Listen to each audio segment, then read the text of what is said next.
Hey, everybody. Welcome to another episode of Success is Not Convenient. I've been researching this topic and diving deep into why self employed people struggle at staying consistent in the job in which they've decided to be self employed in. There's a lot here and there's a lot to consider, but most of it goes on with either behavioral patterns in our brain or just our lack of commitment to what it takes to be successful at a high level. And so we have 10 reasons why self-employed people struggle. Some of these things can get a little deep, but really it's an interesting thing. Before I ever got into the world of the businesses that I own, I was in franchise sales for many years. And so when you looked at the people that even got into franchising and why they got into franchising was because there's been a proven success within that brand. And if you followed the rules within that brand, your level of success was in the 90% range. Most businesses fail. About 97% of most businesses actually never even make it. And so, in those that do make it, they make it to a certain level financially. And so I would just say there's a small percentage that make a significant amount of money. Most of them just barely get by, and other ones struggle. And within about 3 years, they're out of business for most of them. And so why is that, right? I mean, we all have a dream that we want to be successful in a business with something we feel passionate about. And so I felt passionate enough to kind of figure out why. And so doing this research on why I think people struggle is been a passion of mine, just working with the people that I work with. Here are 10 deep reasons self-employed people struggle to stay focused and fully committed, even when they intellectually know the plan and they know that plan will work. They still actually struggle. So here's number one. You don't just do the work, you also have to generate the will to work. And let me break this down. Just because you have the ability to create the work doesn't mean that you have the passion to do the work. And that's really probably a big problem for a lot of entrepreneurs is they get a little bit lazy, even though they know how to do it. And even though they have the desire to generate it, they have actually a hard time completing the tasks at work. And we're going to get into lots of different things. In a job, like if you're employed by somebody else, let's just say you're an employee versus making a decision to be an entrepreneur or be self-employed or be a solopreneur, as we call them. In a job, the system supplies momentum. You have deadlines, you have meetings, you have supervision, someone's helping you, hold you accountable. Someone's expecting this from you, but self-employed people require self-generated pressure every single day. And that's not a character flaw, it's just a difference in physiological load. You're not only executing a task, but you're constantly manufacturing urgency, meaning, and structure within your business. That extra job that you have to manufacture to do is silently draining your level of commitment into your business. And so I think that there's a lot here that entrepreneurs or solopreneurs don't really put a lot of thought to. And that is, yeah, I get to work my own hours and do my own thing. And that sounds like an amazing blessing. And it is at times. But as an entrepreneur, your level of commitment to your work, more so than your level of work when you were an employee, has to be tenfold. It has to be tenfold, right? So what is your identity first? Who are you when no one is watching you? That's the question, right? When someone's watching you and you have deadlines and accountability partners and management overlooking you, you have a whole different level of work ethic than you do if no one's watching you. So here's the question is who's watching you? Before tactics, you instill a behavior identity. And the identity rule is this: am I someone who does what I say I will do, especially when I don't feel like doing it? And that's the real question is, what happens on the days when you don't feel like doing it? Well, gosh, I'm really, am I motivated? Am I disciplined? Maybe these are things you're telling yourself. I am motivated and I am disciplined. I am a hard worker. These are just feelings.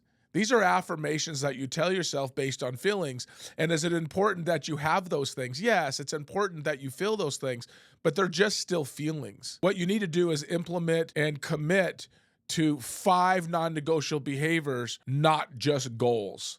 So what you're doing is you're making a difference in how you choose to behave, right? So here's an example. Let's just say you say, I start my day first doing deep work. I'm blocking out blank time and I'm showing up to work at a blank time every single day. See, here's the interesting part of the work I get to do with working with so many different entrepreneurs or self-employed people. By the way, I get to see firsthand being an entrepreneur and running several different businesses and being committed to those businesses at a high level.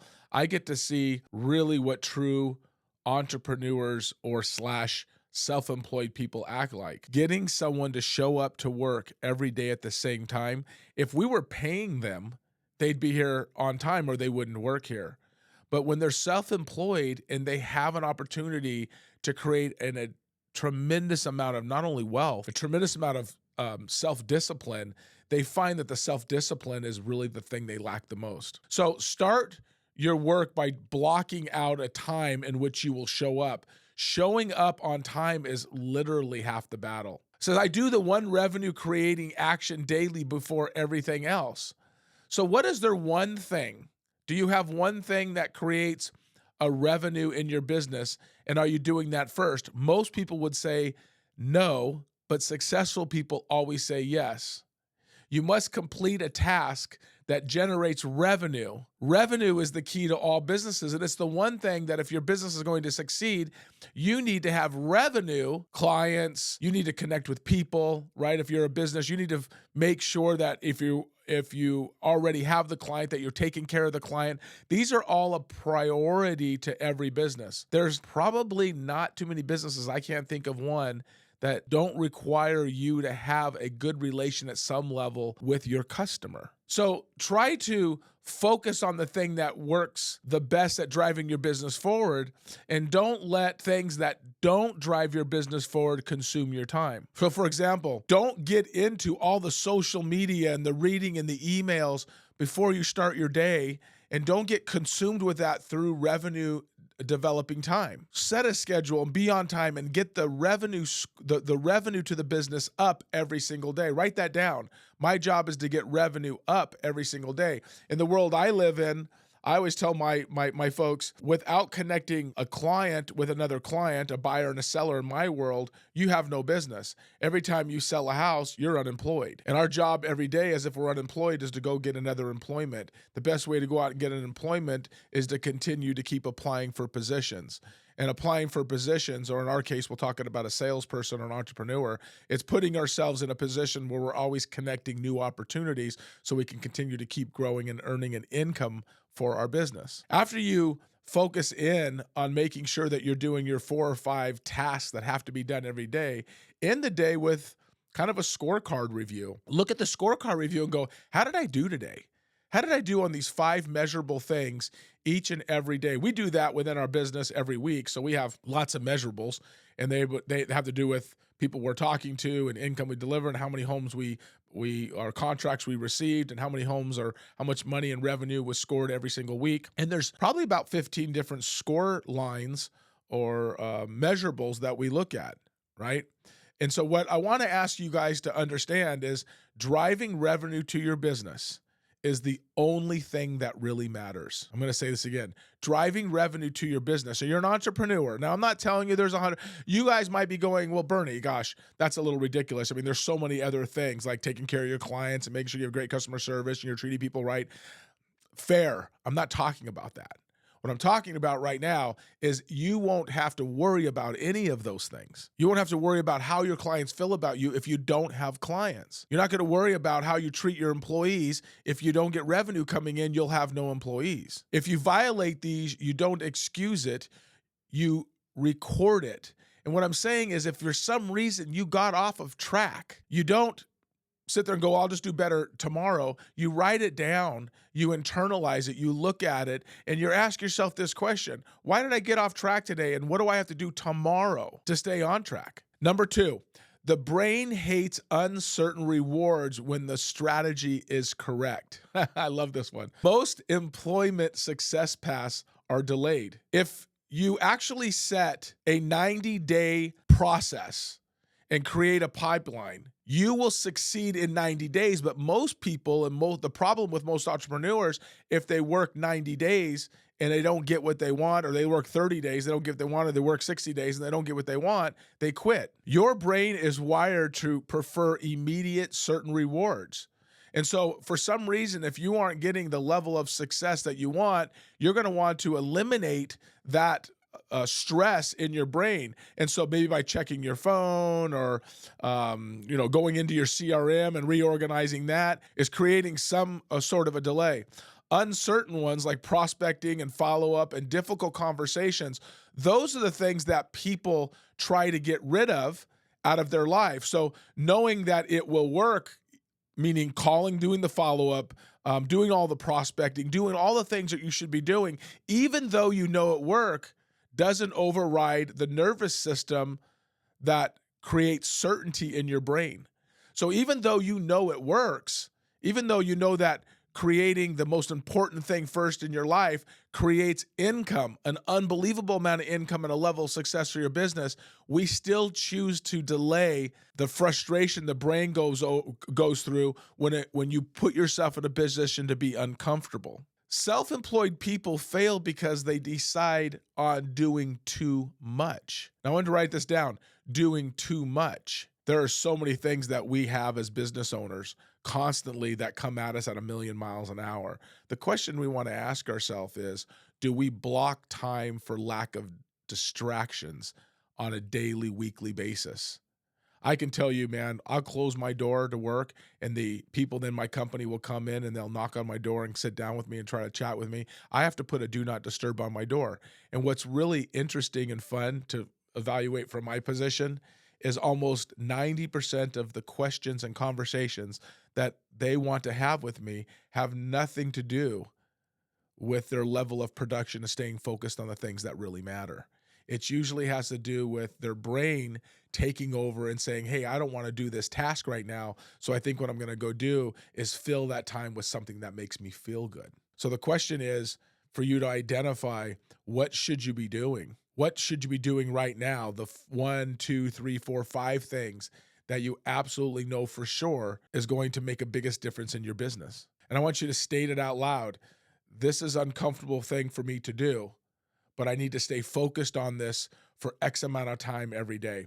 You know, it's interesting. When I started my business, one thing I realized, I looked at the business and I was coached professionally. And I remember my coaches saying to me, and it was probably a little foreign then, but very clear to me today, it says, whatever you do not socialize with most of the people in your office, because most of them do not have a go-get-'em attitude. Most of them are sitting around the coffee coolers or the water coolers wanting to know why their business isn't doing well. And then he said, remember this, your job is to generate opportunities through most of your day. So write this one down. 80% of your day should be on generating activity or business for your business. 80% of your day. I really have a challenge getting my folks that I work with and coach and train to even do it 20% of their day or 30% of their day. If they get 30% of their day, we preach 80% of your day should be on lead generating, income producing activities. So in order to do that, you have to time block. So you have to ask yourself, maybe we start off by just saying, hey, what am I going to do for the next 90 to 120 minutes to generate an income for my business? Income producing activities. Just one single task for, let's call it an hour and a half to 2.5 hours, however you want to look at it, generating that to generate business and revenue so you can create leverage for your business. It's not time for you to talk to the admin staff or to prep on some paperwork or anything like that. That is 80% of your day in generating activity. And what happens is the brain can't allow you to be too stimulated by the work that bores you. So what it does, it says, well, why don't we go check our emails? Why don't we go and fix this problem? Why don't I go and talk to this person? And then what happens is you get stuck in busy work. But busy work doesn't move the needle forward. Number 3, you're constantly negotiating with yourself, and self-negotiation is a commitment killer. Employees negotiate with their environment. It's like, can we move this deadline, right? Can I move this to another day? Entrepreneurs negotiate internally. I'll start after lunch, or I'll do it after I check my emails, or I'll do it tomorrow. And each negotiation, I love this because it says Each negotiation weakens the identity of what I do and what I say. And over time, what it does is it builds a very quiet habit of self-betrayal, and then motivation dies because your brain stops believing your promises. Oh, that is so crazy. Like, let's go to like some friends or some family members or acquaintances or whatever. And I know you know these kinds of people where it doesn't really matter what they tell you, they're not going to do it. Now I'm going to go to a whole different level that's going to make people really think here. We don't really want to hang out with people that aren't fully committed to what they tell you they're going to do. But yet we do that to ourselves every day. And some of you might go, well, no, that's not me. Sure it is. You just aren't willing to admit it yet. Have you ever promised yourself something? Let's just go with something really simple, like a New Year's resolution. Hey, I'm going to start eating really right. And you do that on January 1st and then January 2nd and January 3rd. And then pretty soon you get to the second week in January. You're like, well, I'm just going to cheat a little bit. Well, that wasn't in the original discussion that you made. And then I'm not going to eat by this time and I'm not going to eat this kind of food. And pretty soon, next thing you know, you've just lied to yourself. And which means that your word doesn't really mean anything. Where can you apply that into your business? Where into your business do you make commitments for yourself that you don't even hold up? Think about that for a minute. Think about that there's a time where I make a commitment and I hear it every single day. I get to see it every day because I work with people like that every single day. And they tell you what they want to do. They can't figure out how to make themselves better, but yet their lack of commitment is what really prevents them from growing. See, every day has a defining action. And if it doesn't happen, the day is a failure, even if you were busy. If you are not focusing on growth-producing activities, this is our job. Write this one down. Our job is to grow our business. Our job is to grow our finances. And in doing that, there are some things, some certainty things or uncertainty things, depending on how your brain wants to function through it, that doesn't allow you to feel good with the things that cause you to grow your business. So what happens is you create other things that happen that allow yourself to feel like you're accomplishing something, but yet it wasn't moving your business forward. And yet you have to do that 20% of the time. You have to, as a salesperson, as an entrepreneur, because if you're a solopreneur, you're doing it all. And the question really is, are you moving the needle far enough in growth to allow your business to thrive? Because 20% of your business should be in administrative processing. So the question you want to ask yourself is, 80% of my day really focused in on generating an activity that causes my business to grow? Write down one or two things right now, just one or two things that cause your business to grow. What are they? What are the one or two things that you absolutely know that cause your business to grow, and yet you sit back on a regular basis, maybe not every day, but maybe every week, where you continue to keep cheating on yourself because somewhere your brain tells you you don't want to do that because it's difficult. See, your brain can't hide behind productivity theater. You either did the thing or you didn't. You either did it or you didn't. But let's go in between. You either did or you didn't, and somewhere in between was the story. Well, you don't understand I had to make this call. You don't understand I had to do this. This, by the way, is the thing I hear the most, and I won't mention any names, but I have somebody in my company that continues to keep cheating on themselves, and they keep trying to come to me and convince me why they keep cheating on their word. Being self-employed means that you can do 1,000 reasonable things. The more choices you have, the easier it is to rationalize the wrong thing. And what this person does is they constantly come in and tell me why they had to do this versus doing the thing they promised to do. What they do is they drift into what feels productive, but not actually moves the needle. It doesn't really move the needle, but when they go home at night and they put their head on their pillow like, oh, I was really busy today. Yeah, yip-de-doo, who cares? Did you move the needle forward? See, as entrepreneurs, we have a lot of choices we can make, right? We call them choice overload. And it also can increase kind of decision fatigue and wears us out. And the decision fatigue makes you choose comfort usually over a challenge. Are you a person there that continues to negotiate with yourself that allows you to convince yourself that you're busy, but your business isn't moving forward? And I know you are, because I see it all the time and I talk to business owners all the time. And this is a very normal thing that entrepreneurs deal with, but you can't move the needle fast enough forward until you learn to at least get that under control. Number 5, you get pulled into anxiety work instead of revenue work. Anxiety work is the stuff that reduces discomfort without increasing any results. Kind of polishing and researching and planning and tweaking and systems and consuming content and kind of getting ready. And revenue work often feels socially risky and rejection heavy. Calls, follow up, asking for the business, holding people accountable. When stress rises, the mind selects tasks that smooth the anxiety rather than creating the outcome. We have this great saying in my company, and we say it a lot. It sounds kind of weird depending on who you're saying it to, and they might think you're calling them names, but you're not. We always say, let's just keep it simple, stupid. I remember the days when, and I know this is kind of funny, when I'd put names and numbers on a sticky note and put it on my computer desk. Today we have very complicated but necessary CRMs. And within all of those things, you have lots of different challenges and things to consider. And so sometimes we can get overwhelmed with technology, and we allow technology, though it is a tool to help us, but it's also something that distracts us. Self-negotiation destroys the trust within ourselves. And what happens is we continue to keep telling ourselves a story, and then we kind of destroy our word to us.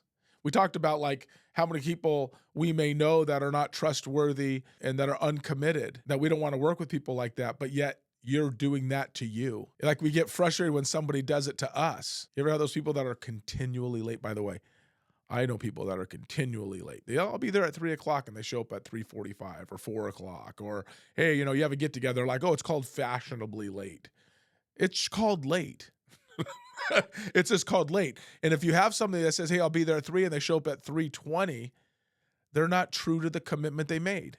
And those are small things that we go, okay, Bernie, that's a little ridiculous that you might bring that up. Maybe it is, but is it? Is that just one lie, one uncommitment, one thing that you tell yourself? How many more? I would bet you if you're that kind of person, there's a lot of things in your life that you're untruthful in, that you're uncommitted in. Number 6, commitment threatens your identity because it forces a verdict on your potential. Oh, that's a good one.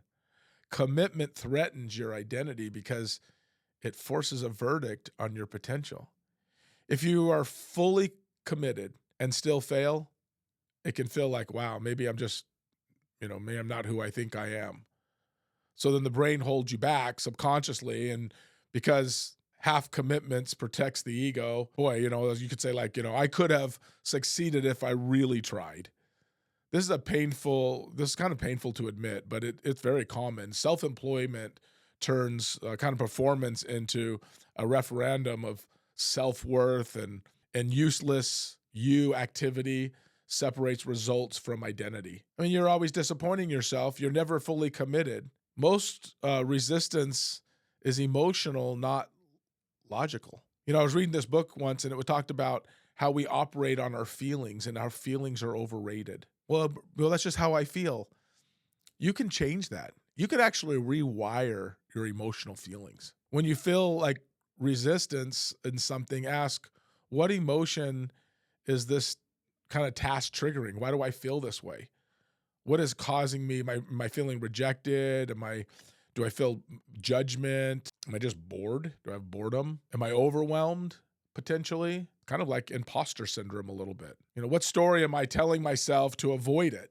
Something we can do is we can name it. Name it what it is. You don't need to feel confident. You just need to feel regulated. You need to understand that this is who you are, and you're not always going to feel like people are going to understand you because you're fighting who you are. I was watching a Tony Robbins video earlier this morning, and he talked about how long it had taken him to get to where he was. And he had just basically talked about his professional working life, and he was like 47 years or something he's been in his professional working life.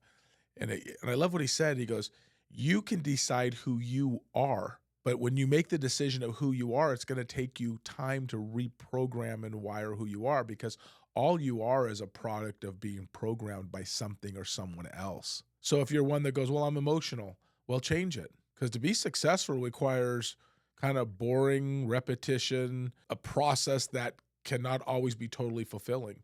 High performers is mostly an unsexy, consistent Same call, same follow-up, same coaching, same recruiting, same discipline.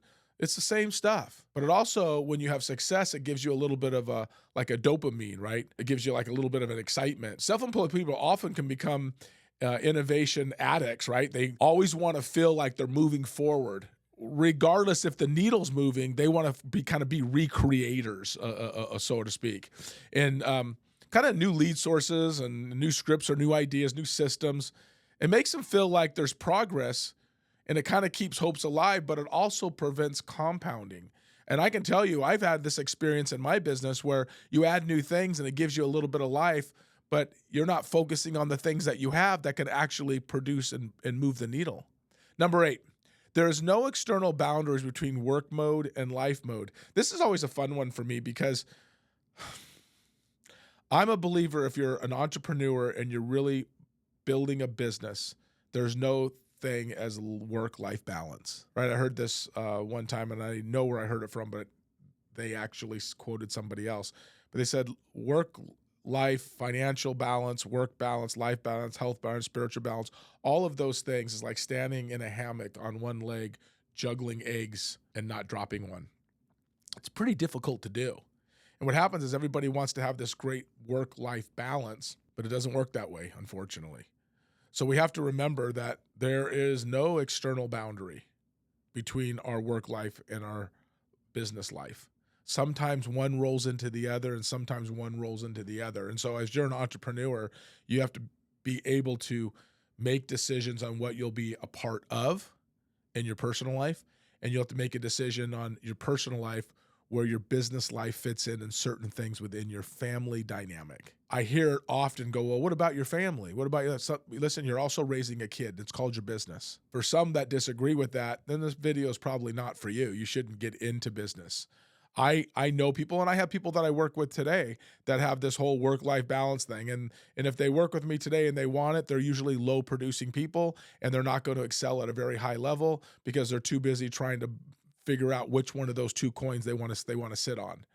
And neither one of them are great, by the way. The family life suffers, and so does the business life. So try to do your best to balance the best you can between those two things, but it is very difficult to do. It's like, pushing a boulder up a hill, right? It's sometimes that could come back on you a little bit. Number 9, self-employed people often carry a silent loneliness load.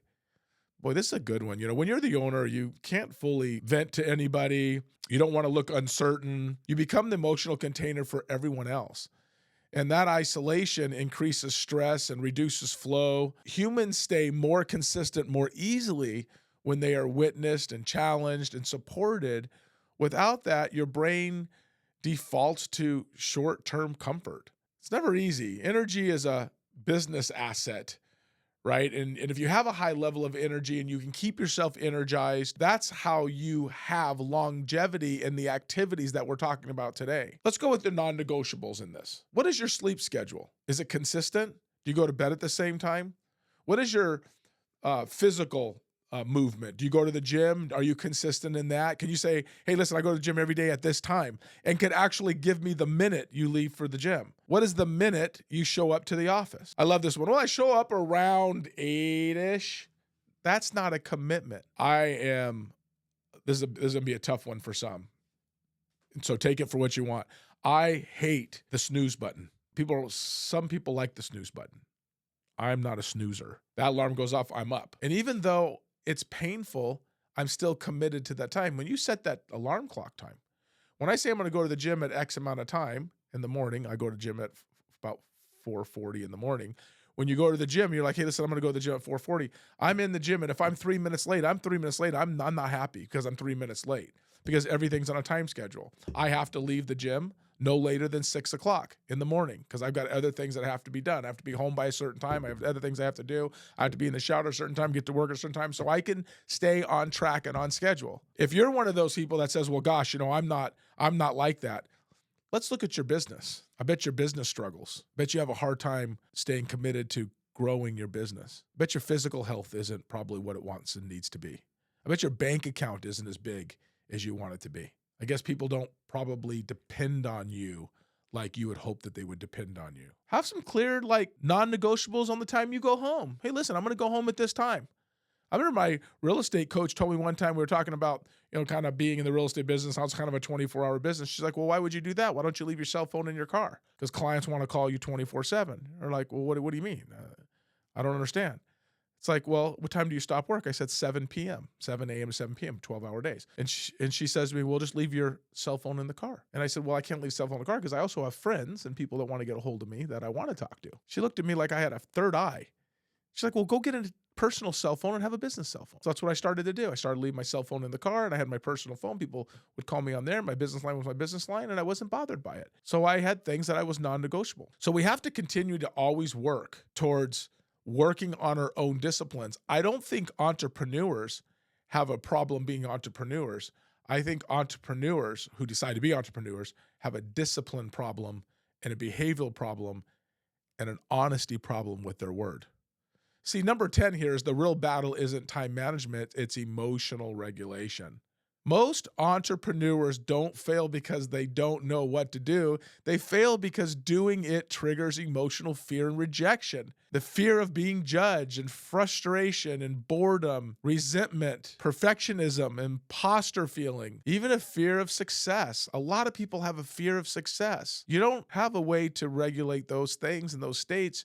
You need to consciously figure out why those things prevent you from going. Avoid the tasks that trigger them. Even while sincerely believing in the plan, you will have times in your life and in your business where those things don't align, and you have to ask yourself this question. There's something that I do as far as my health and wellness that is something that I dread doing every single day. And so if you guys have never done this, it's a challenge for most to do, but yet there's a lot of people that do it.